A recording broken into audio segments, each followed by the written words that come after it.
নারায়ণগঞ্জের বন্দর উপজেলায় মুছাপুরে অসহায় ও প্রতিবন্ধী পরিবারের জন্য ব্যক্তিগত অর্থায়নে পাকা ঘর নির্মাণ করেছেন বন্দর উপজেলা পরিষদের সাবেক চেয়ারম্যান ও নারায়ণগঞ্জ ৫ আসনের এমপি প্রার্থী আলহাজ মোহাম্মদ মাকসুদ হোসেন।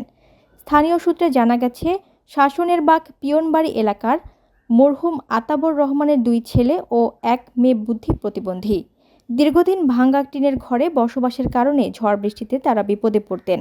এই হৃদয় বিদারক পরিস্থিতি জানার পর মাকসুদ হোসেন ও তার সহধর্মিণী বিশিষ্ট সমাজসেবিকা নার্গিস মাকসুদ পরিবারের জন্য 2 বেডরুম, 1 ওয়াশরুম এবং 1 বারান্দা বিশিষ্ট পাকা ঘর নির্মাণ করেন। নির্মাণ কাজ শেষ হওয়ার পর শুক্রবার বাদ আসর দোয়ার মাধ্যমে ঘরের উদ্বোধন ও হস্তান্তর করা হয়। অনুষ্ঠানে মাকসুদ হোসেন ও নার্গিস মাকসুদ উপস্থিত থেকে ফিতা কেটে ঘরের চাবি অসহায় পরিবারের হাতে তুলে দেন। এছাড়া এলাকার গণ্যমান্য ব্যক্তিবর্গ ও যুব সমাজও অনুষ্ঠানে উপস্থিত ছিলেন।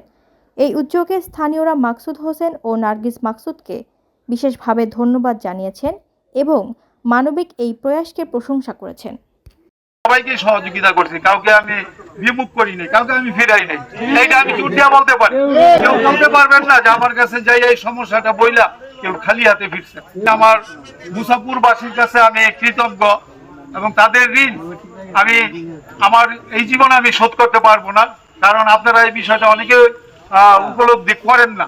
আপনি একটা জিনিস চিন্তা করেন, আজকে কিন্তু এই মুসাপুর ইউনিয়নে আমি 3 বার নির্বাচিত হয়েছি চেয়ারম্যান, এবং আমার আগে আমার ভাই চেয়ারম্যান হয়েছে, এটা আপনারা বলেনই নাকি?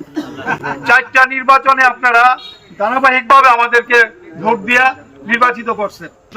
আমরা আপনাদের সহযোগিতা সেবা যেটাই বলেন আমরা করার চেষ্টা করছি, এতে আপনারা হয়তো আমাদের। তারপরে এই যে উপজেলা নির্বাচনে সবাই এলাকাতে তো কাজ করছেন, অন্যান্য ইউনিয়নে যাই আপনারা আমার পক্ষে কাজ করছেন। এটা আপনারা আমরা সবাই জানি যে এমপি সরাসরি আমার বিরুদ্ধে ছিল এবং 2টা এমপি আরো, তারা যদিও অত করে না, কিন্তু তারপরও তারা বিভিন্ন ভাবে আমার আমার বিপক্ষে কাজ করছে।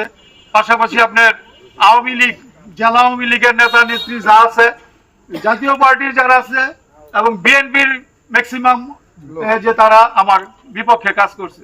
আমি শুধু আপনাদের মতো সাধারণ যারা আছেন আপনাদেরকে নিয়ে আমি মাঠে কাজ করছি এবং ইনশাল্লাহ কোনো হুমকি ধমকিকে এই মুসাফরবাসীও ভয় পায় নাই, বা আমার সাথে আপনারা যারা আছেন আপনারা ভয় না পাইয়া আপনারা কাজ কইরা আমরা ইনশাল্লাহ বিপুল ভোটের ব্যবধানে আমরা নির্বাচিত হয়ে আসছি।